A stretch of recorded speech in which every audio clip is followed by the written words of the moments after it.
शुरुआत करते हैं हम आज के न्यूज़पेपर की मैप वाले हिस्से के साथ में। आज हम ग्रेट लेक्स के अंतर्गत देखने वाले हैं लेक विक्टोरिया झील के बारे में। तो जो विक्टोरिया झील है वो पड़ती है अफ्रीका में।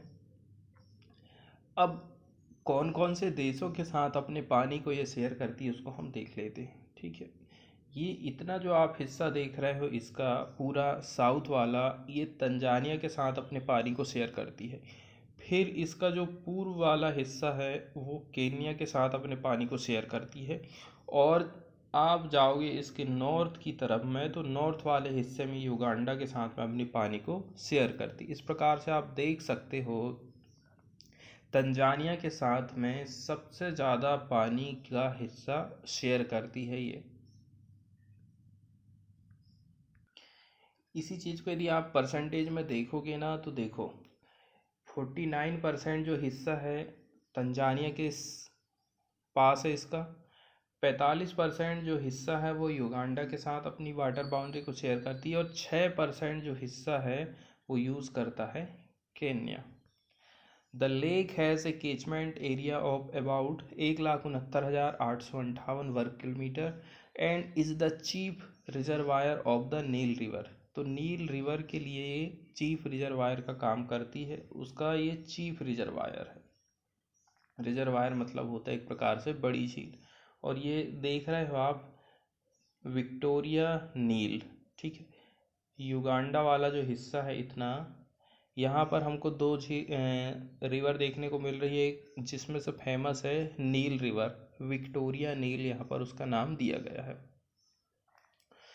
और भी अलग अलग देशों से अलग अलग नदियाँ का सोर दिखाया गया है, जैसे कि तंजानिया में सिमुबू, ठीक है, गुरुमेटी और मारा। तंजानिया में एक नेशनल पार्क दिखाया गया है येलो कलर से, सेरेनगेटी नेशनल पार्क, जो कि दो रिवर के बीच में है, मारा रिवर और गुरुमेटी रिवर के पास में। केन्या से एक जो रिवर दिखाई गई है उसका नाम यहाँ पर नहीं बताया गया है कि ये रिवर का आखिर नाम क्या है। अब कुछ कुछ प्रमुख प्रमुख फैक्ट हैं जिनको हम देख लेते हैं। Lake Victoria is a lake is defined as a large water body that surrounded by land except for the rivers and streams that feed or drain the lake। अब इसमें एक बात बताई गई है कि देखो ये जो है ना चारों तरफ से स्थल से घिरी हुई है, सराउंडेड बाय लैंड। ठीक है, केवल एक बात यहाँ छोड़ दी गई है कि नदियाँ और जो स्ट्रीम्स हैं दैट फीड और ड्रेन द लेक, पानी यहाँ पर जो नदियाँ हैं वो अपना गिरा नहीं रही हैं, ये बातें यहाँ पर लिखी हैं। एक बात ध्यान देने वाली ये है कि most of the earth's fresh water lakes are located at higher altitude in northern hemisphere. तो जो हमारा नॉर्दर्न हेमिस्फीयर है वहीं पर ज़्यादातर जो है फ्रेश वाटर वाली लेक्स स्थित हैं। इसके एरिया को हम देखेंगे तो वो है 59,947 वर्ग kilometre. Lake Victoria is the largest lake on the African continent. Africa महाद्वीप की सबसे बड़ी झील है lake Victoria and is the also biggest tropical lake in the world. और पूरे वर्ल्ड में यदि ट्रॉपिकल लेक के बारे में आपसे पूछता है कौन है सबसे बड़ी झील तो वो है lake Victoria. It is one of the African Great Lakes and after Lake Superior in the North America, it is the second largest freshwater lake on the earth। सबसे बड़ी फ्रेश वाटर की झील है सुपीरियर और second number की सबसे बड़ी fresh water की झील है lake Victoria. The water of the Lake Victoria occupy a shallow depression and are centered around East African Rift System। अब बात आ जाती है कि ये जो विक्टोरिया झील है पानी आखिर कहाँ से प्राप्त कर रही है।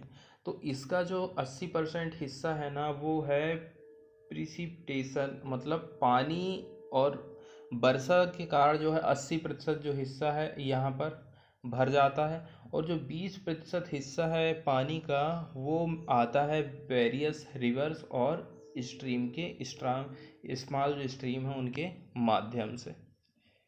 That drain into the lake, ये नदियाँ अपने पानी को यहाँ पर छोड़ती हैं। The Kagera river is the major river that empties into the lake. अब एक मेजर रिवर के बारे में बताया गया है, कागेरा रिवर, जो कि अपने पानी को काफ़ी बड़ा हिस्सा इस झील पर छोड़ती है। Some of the other smaller river that flow into the lake include Katonga, Migori, Mogusi, Nzoia, Yala, Nyando, सियो, सोनुडू, मायरू rivers. The only river to exit the lake is the Victoria Nile, which leaves the lake at its northern shore near Jinja town in Uganda. अब जितनी भी ये जो हम छोटी छोटी river देखिए ना, ये क्या काम कर रही हैं, पानी को ला के यहाँ पर गिराती हैं इस झील में। लेकिन यहाँ पर बताया गया है the only river to exit the lake. Lake का एग्जिट क्या है, विक्टोरिया नील, जिसको हम मैप में देखे थे नॉर्थ की तरफ में।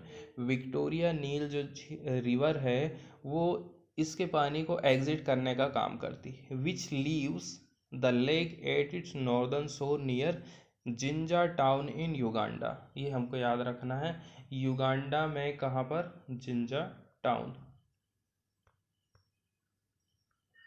इसके अलावा एक आइलैंड है जो कि यहाँ पर स्थित है, जो कि इस रिवर का, इस झील का सबसे बड़ा आइलैंड है, यूकेरवे आइलैंड। ये नाम हमको याद रखना है क्योंकि ये यहाँ का सबसे बड़ा आइलैंड है। वैसे तो बहुत सारे हैं, जैसे कि यहाँ पर नाम बताए गए हैं, रूबोंडो आइलैंड, बुगाला आइलैंड, ठीक है, रुसिंगा आइलैंड, और यूकेरवे जो आइलैंड है ये सबसे बड़ा आइलैंड है।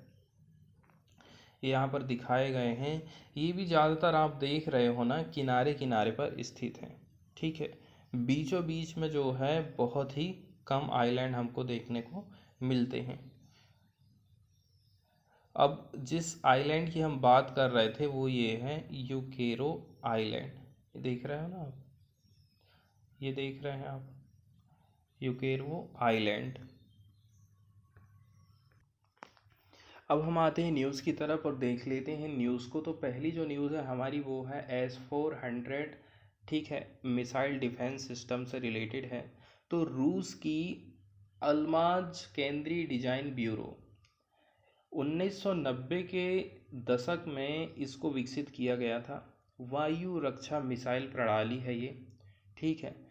लगभग 400 किलोमीटर के एरिया में शत्रु के विमान को, मतलब मिसाइल, ड्रोन, इनको ये मारकर गिरा सकती है।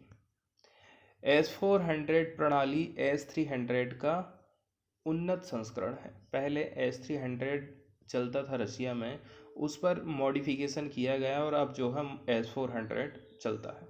ये मिसाइल प्रणाली रूस में 2007 से काम कर रही है और दुनिया की सर्वश्रेष्ठ प्रणालियों में से एक मानी जाती है, ठीक है।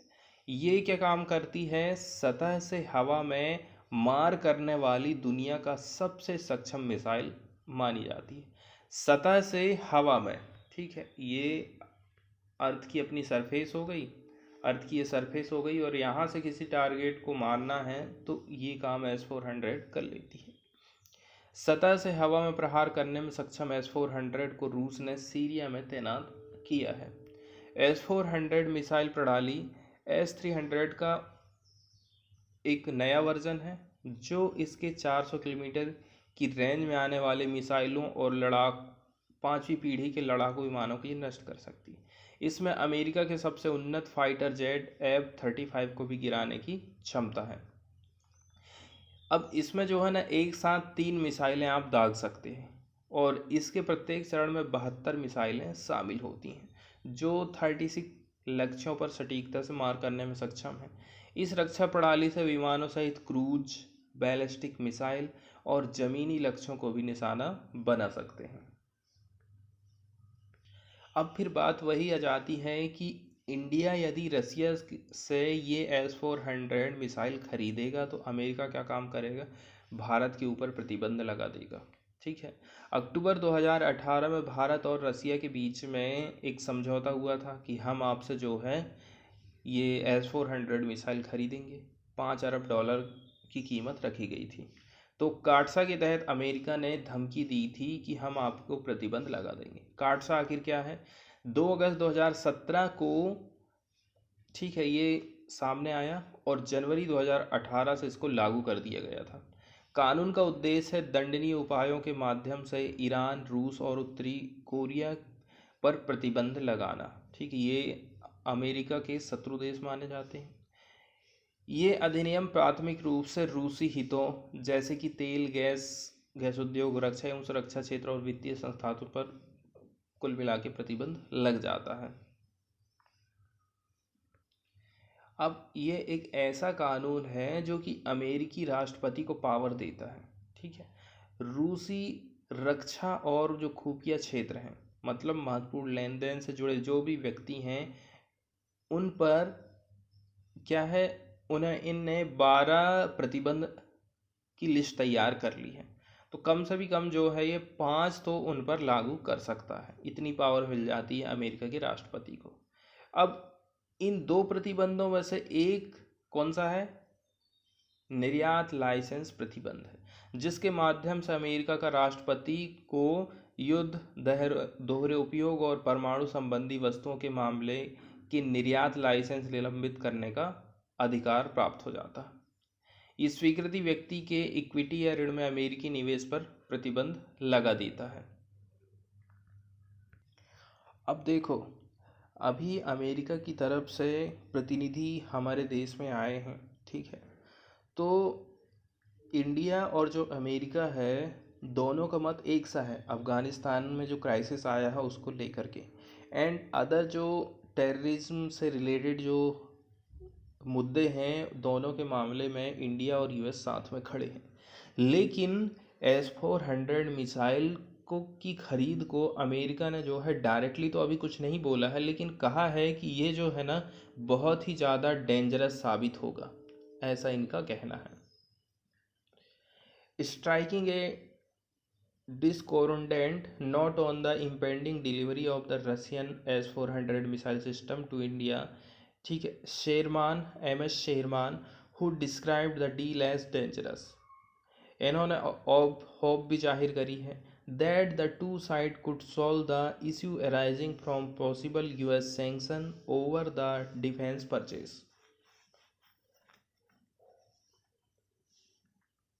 अब यदि हम इंडियन एयरफोर्स की तरफ से कुछ जानकारी देखें ना, तो जो चीफ एयर मार्शल हैं VR चौधरी, इन्होंने कंफर्म कर दिया है कि देखो $5.43 बिलियन S-400 सिस्टम की जो डील है वो साइन हुई थी 2018 में, और अभी ये क्या है, ट्रैक पर है।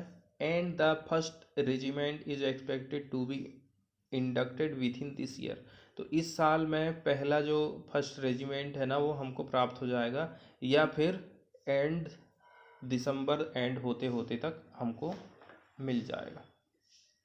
इसके बाद वाली जो न्यूज़ है वर्ल्ड हेल्थ ऑर्गेनाइजेशन से रिलेटेड है। हेल्थ ऑर्गेनाइजेशन का कहना है कि अब मलेरिया के लिए भी वैक्सीन आ गई है। तो वर्ल्ड की पहली जो वैक्सीन है वो मलेरिया के लिए यूज़ की जाएगी। ठीक है, इसमें यदि आप देखोगे ना तो इसका जो पायलट प्रोजेक्ट है वो 2019 में शुरू किया गया था। घाना, केन्या और मलावी में 2019 में पायलट प्रोजेक्ट के रूप में इसको चालू किया गया था। इसके बाद जो रिजल्ट आए उसके बाद AS01 मलेरिया वैक्सीन की अब जो है सिफारिश की गई है। विश्व स्वास्थ्य संगठन ने दुनिया की पहली मलेरिया वैक्सीन के बच्चों पर व्यापक इस्तेमाल की अब सिफारिश कर दी है कि आप इस वैक्सीन का यूज़ बच्चों पर कर सकते हो। ठीक है, अब ये जो वैक्सीन है ना बहुत बड़ी उपलब्धि मानी जा रही है, बहुत दिनों से इसका इंतज़ार किया जा रहा था। अब लेकिन देखो, दिक्कत ये है कि आप ये जो है ना केवल वैक्सीन ही मलेरिया का उपाय नहीं है। मतलब आप जो मच्छरदानी लगा रहे थे और जो अन्य उपाय कर रहे थे वो तो आपको करना ही पड़ेगा। जैसे कि कोरोना की एकमात्र दवाई क्या है, वैक्सीन है। तो वैसा ये वैक्सीन मलेरिया के हिसाब से नहीं है। यह एक शक्तिशाली या नया हथियार है, लेकिन कोरोना वैक्सीन की तरह एकमात्र उपाय नहीं है। मलेरिया के लिए ये जो है मच्छरदानी या बुखार में देखभाल जैसे उपाय तो आपको करना ही पड़ेगा। ऐसा नहीं कि वो चीज़ें आप छोड़ दे रहे हो। तो WHO मैंने जो रिकमेंडिंग की है, WHO का कहना है it was recommending the use of the RTS S/AS01। ठीक है, दो चीज़ है इसमें, RTS S/AS01 malaria vaccine among children in sub Saharan Africa वाला रीजन है एंड अदर रीजन। ठीक है, विथ मॉडरेट टू हाई, मतलब मध्यम से हाई यदि पी फैल्सीफेरम मलेरिया ट्रांसमिशन हुआ है तो वहाँ पर जो है आप इस वैक्सीन का यूज़ कर सकते हैं। बात वही बताई जाती है कि ठीक है, ये किस बेस पर इन्होंने कहा है कि इस वैक्सीन का यूज़ हम कर सकते हैं। तो एक पायलट प्रोजेक्ट चल रहा था, पायलट प्रोग्राम चल रहा था, कहाँ पर, घाना, केन्या और मलावी में।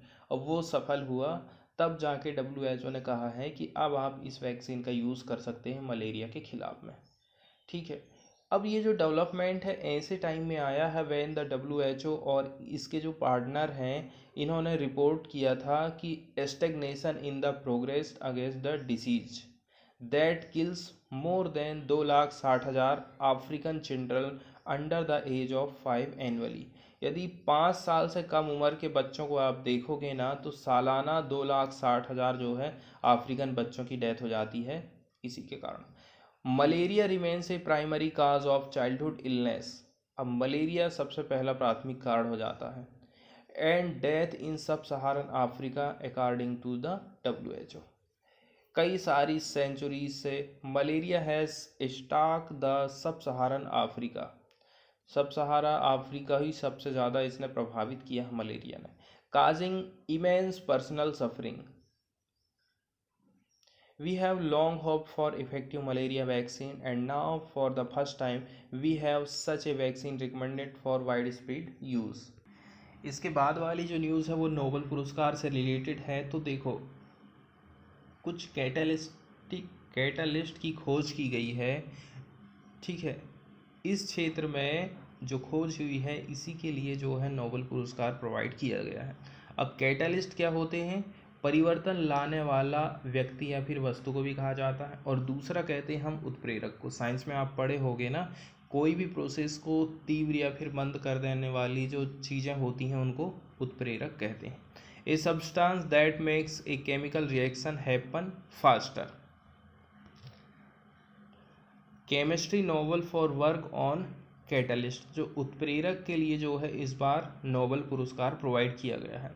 जर्मनी के Benjamin list and the US based David Macmillan, इनको वेडनेसडे के दिन इन्होंने नोबेल पुरस्कार जीत लिया है केमिस्ट्री के मामले में। फॉर डेवलपिंग ए टूल, इन्होंने एक टूल को डेवलप किया है टू बिल्ड मॉलिक्यूल्स, ये कुछ मॉलिक्यूल को बना सकते हैं, which has help make chemistry more environmentally friendly. इससे क्या है, अब ये जो केमिस्ट्री है ना, एनवायरमेंट फ्रेंडली हम उसको कर सकते हैं, यूज़ कर सकते हैं। Their tool can be use to control chemical reaction exerting a big impact on drug research. तो इन्होंने क्या काम किया है, अणुओं के निर्माण की एक नई विधि को खोज निकाली, नई और सरल तरीका है। ठीक है, अब ये जो दोनों वैज्ञानिक हैं इनको रसायन विज्ञान का नोबेल पुरस्कार दिए जाने की घोषणा हो गई बुधवार को। अणुओं के निर्माण के इस नए तरीके के इस्तेमाल से दवाएं आप बना सकते हो, भोजन का स्वाद, सब कुछ बनाने के लिए आप कर सकते हो।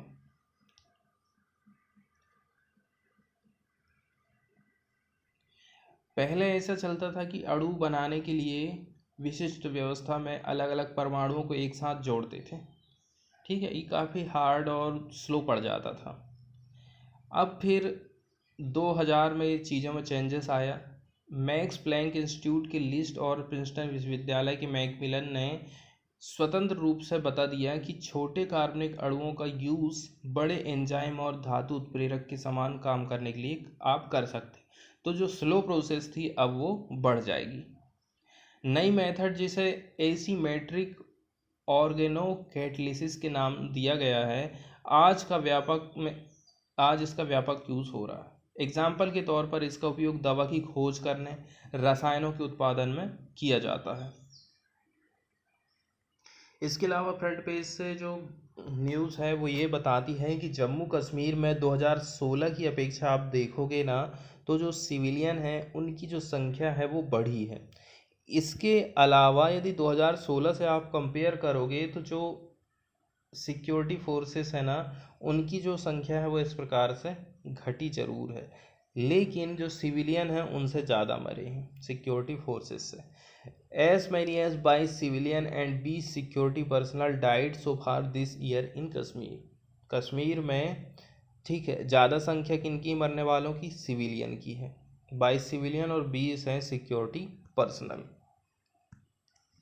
यही सब बातें यहाँ पर बताई जाती हैं।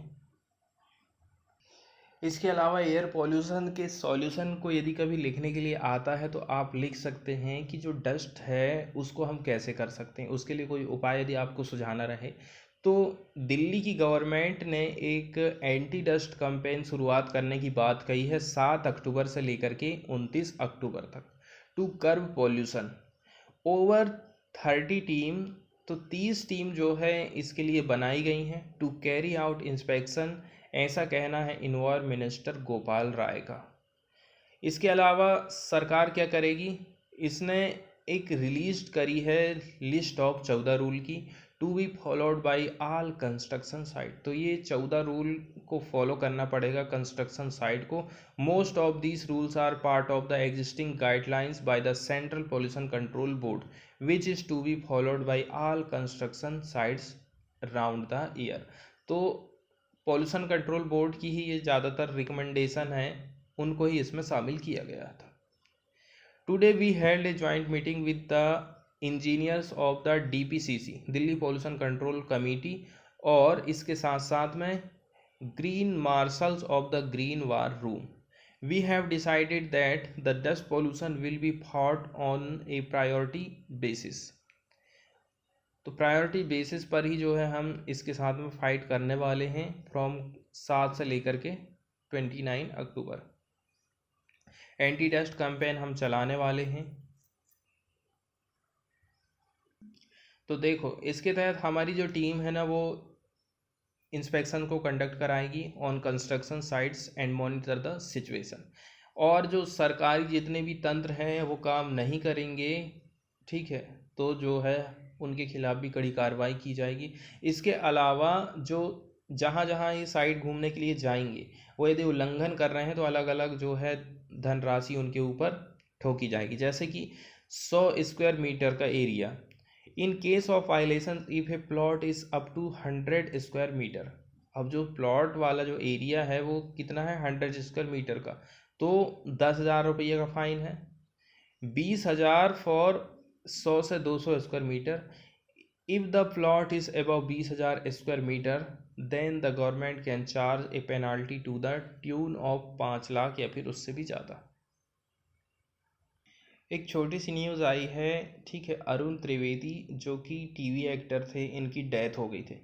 वेटेरन जो पूर्व के एक्टर हैं अरविंद त्रिवेदी, जिन्होंने रामायण में रावण का रोल किया था, ठीक है, 1986 टेलीविज़न सीरीज चली थी रामायण की। Died at on Tuesday following a heart attack. He was in his early 80s according to the actor's nephew, ठीक है, कस्तुभ Trivedi. The actor had been unwell for a long time owing to age-related health issue. The actor also featured in Vikram और बेताल 1985 and 1998 Gujarati feature film देश रे जोया दादा परदेस जोया।